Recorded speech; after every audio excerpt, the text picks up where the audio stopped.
culture, music, languages, and food, all combine to define what makes us truly unique as a people. As a Caribbean born and grown company, Pt2 truly respects and honors this melting pot of diversity and feels compelled to showcase what makes each country unique and special.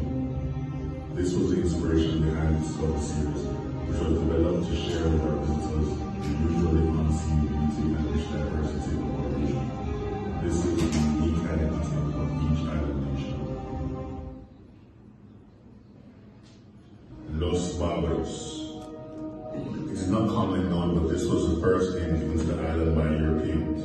More specifically, the Portuguese who came across this island originally en route to Brazil.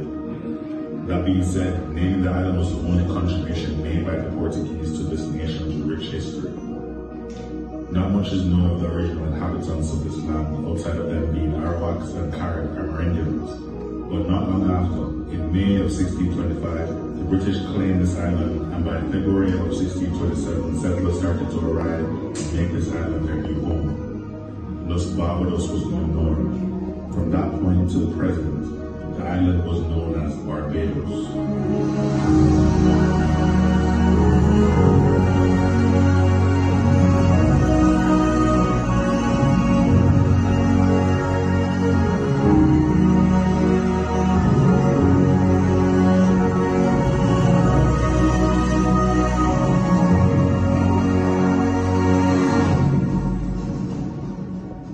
You might hear Barbados referred to or nicknamed Little England, or BIG, which is short for British.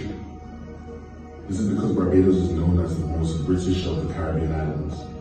Barbados is the only country in the Caribbean that was colonized by the British for over 300 years, and till this day has more UK citizens living on the island than any other Commonwealth nation of the Caribbean.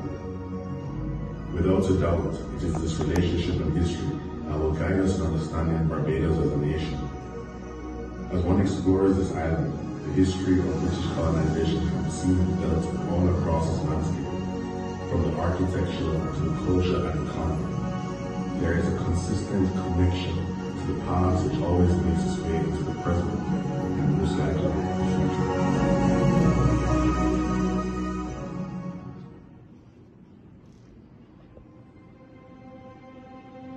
One unquestionable connection that ties the present to the past is that of Asian sugar and rum. To understand this relationship, we would have to journey back to the beginning, back to a time when Barbados was the dominant sugar and rum producing nation of the world. In fact, it is firmly believed that Barbados is home to the oldest rum distillery in the world, Mount Gay Rum. Named after Sir John Gay, who not only claimed this credit to his name, but went on to perfecting the rum process, blend and brand, which till this day is known internationally for its quality, taste and consistency as a Caribbean producer. As mentioned, sugarcane and rum production was a dominant aspect of the island's history and development. It drove the demand for an increase in labor force of indentured servants and ultimately the enslaved African population. Barbados maintained its dominance in the world market up until about 1720, when the competition dramatically increased and the price of sugar declined. Today, this industry still makes up about 9% of Barbados' economy.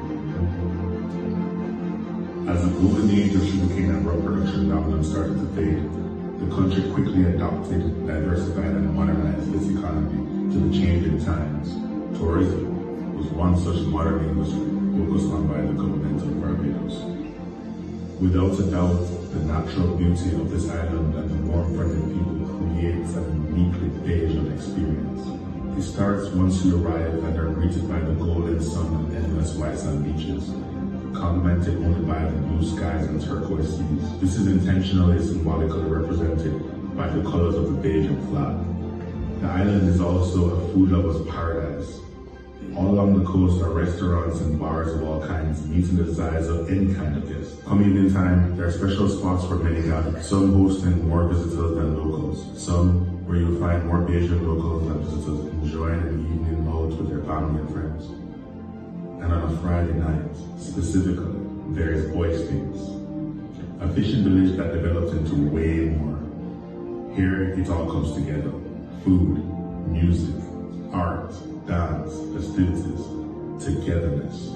Thousands of people in one place, partaking in one way or another. As mentioned earlier, Barbados is nicknamed Little England because of its strong relationship with the UK, past and present. Of course, some cultural crossover would exist, such as the love for cricket and horses.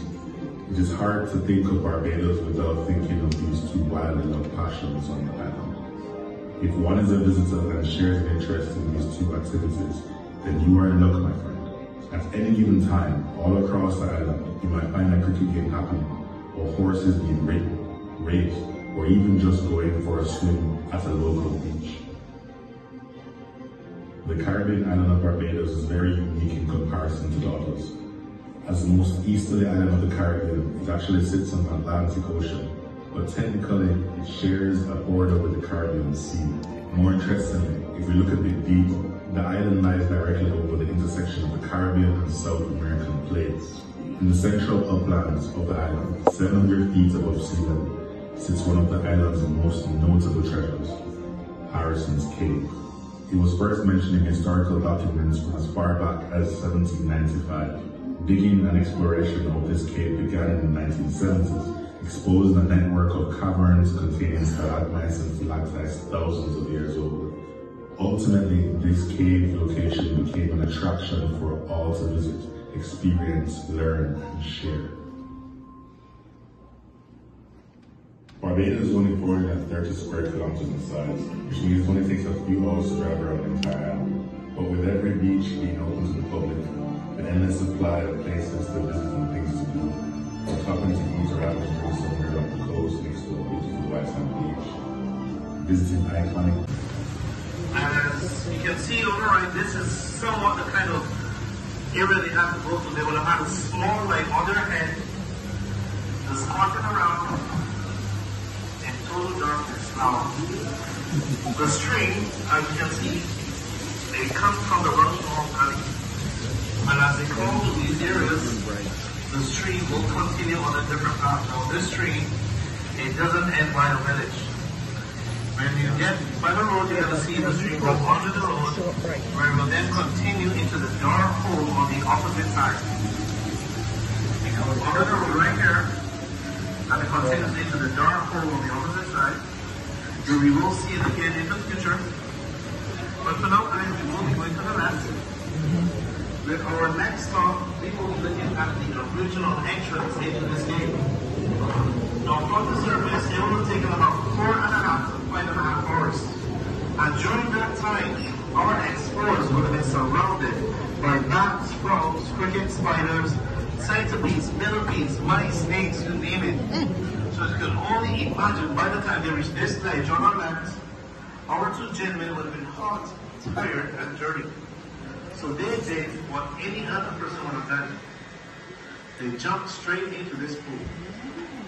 Now the pool they jumped into right here, this pool is called Explorer's Pool. And at its center, the pool has a depth of 9 feet. 9 feet deep. Now after splashing around, swimming around, enjoying themselves, they eventually remembered they had a task at hand. They had a cave to explore. Well, they would have discovered this stream of water, you see over here on our right, leading away from Explorer's Pool. But I want you guys to remember it. Alright, we are traveling on our man-made tunnel.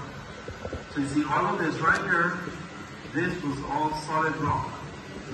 Now the engineers made sure to dig these tunnels parallel to the original pathways to give us that first-hand look at what our explorers really had to go through. Now they would have been following the stream on our right, and as you will notice, the pathway gets a lot smaller the deeper it goes. Now, they followed the stream. When they came out on the other end, they would have made a discovery. This is where they first discovered the second stream in this cave system. Now, if you remember, by the village, a few seconds ago, I showed you by the road where the water went under it and into the dark hole, right? Now this right here, ladies and gentlemen, is that same stream. Our explorers will crawl through this opening, and that would have led into the reception room where we just came from. beautiful, beautiful scene. Now this area is known as Flame Falls. Here we have two separate streams from two separate locations. But at this time, guys, I want you to hold on to your helmets as we look above our heads at the roof.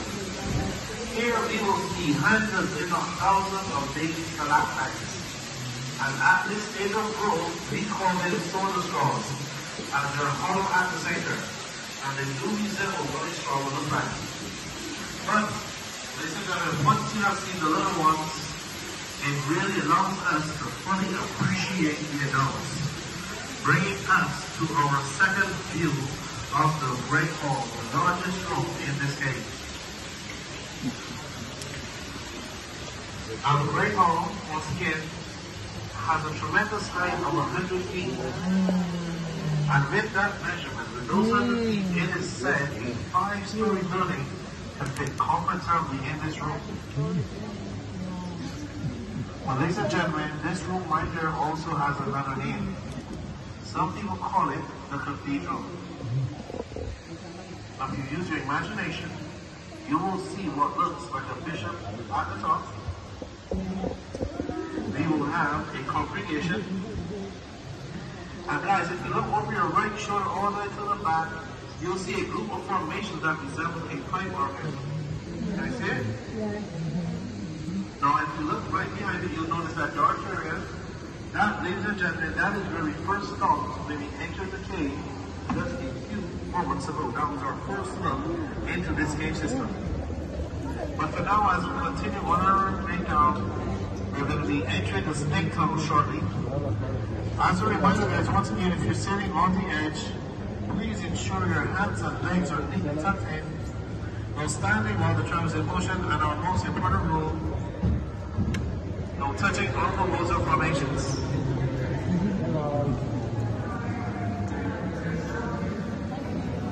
Now, when the engineers came to this tunnel, in order to create space, they had to dig through the floor.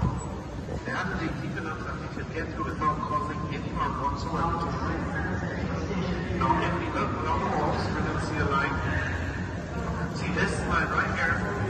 This is where the floor was when this tunnel was first discovered. This is the original floor line of this cave right here.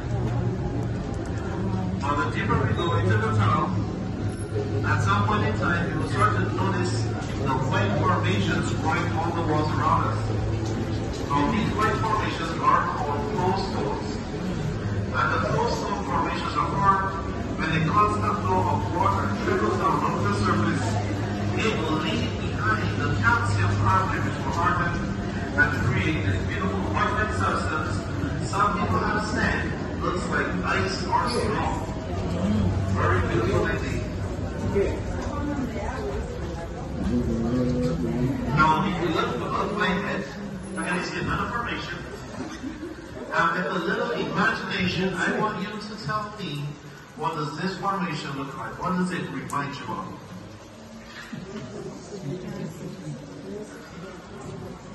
What do you see when you look at this formation? There are no wrong answers. You guys see what we're looking at, right? Yeah, this one right here. And right around that corner, it has a depth of 6 to 8 feet. So if you ever decide to walk through that water, guys, unfortunately, the only thing we may ever find will be your helmet. So if you ask me, that is a very good reason why you should never go caving or exploring by yourselves. Now at this time, guys, I want you to hold on to your helmets. We're going to marvel at this beautiful solid bedrock roof above our heads, carved out by the force of the water thousands of years ago. While we follow the stream on our left. Now this stream will lead us to a we call Cascade Pool. And Cascade Pool has a depth of 5 to 9 feet at its deepest point, with a waterfall that flows 365 days a year. Now, ladies and gentlemen, boys and girls, this is the Fountain of Youth.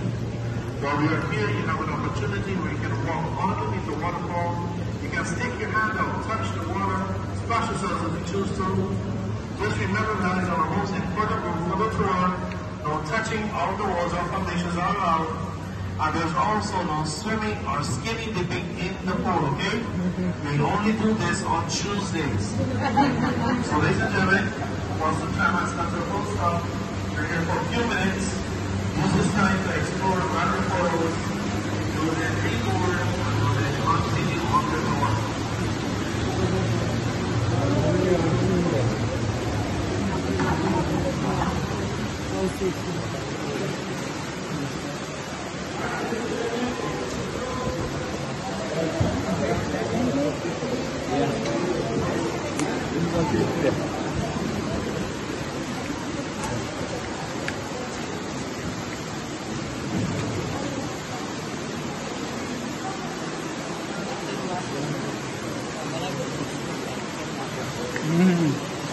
That man is nice. Yeah. They do a good job.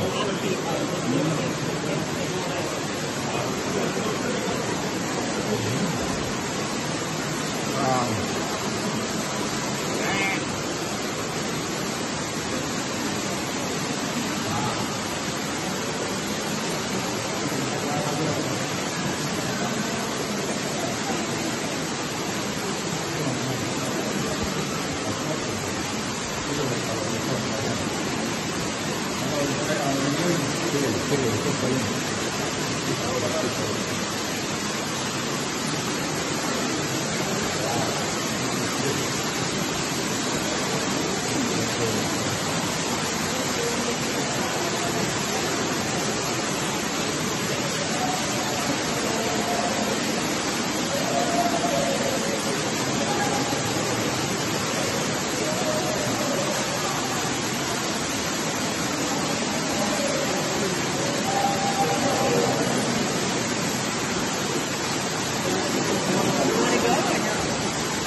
Barbados.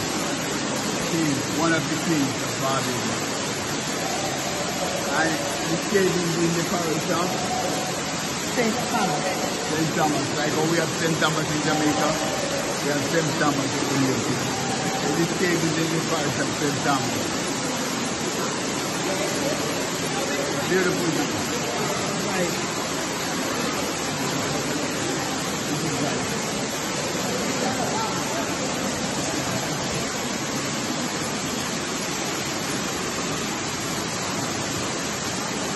Like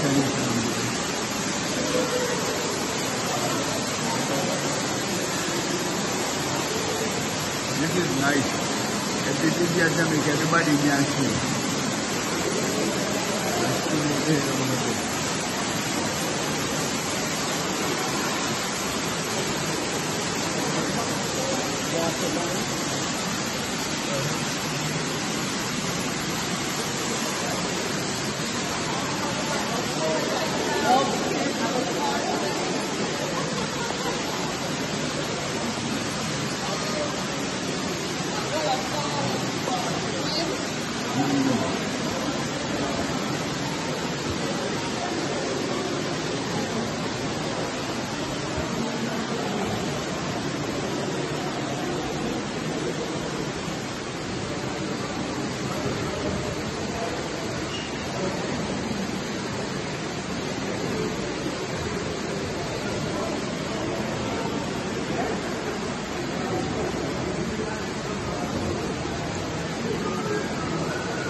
from America too. They're from America.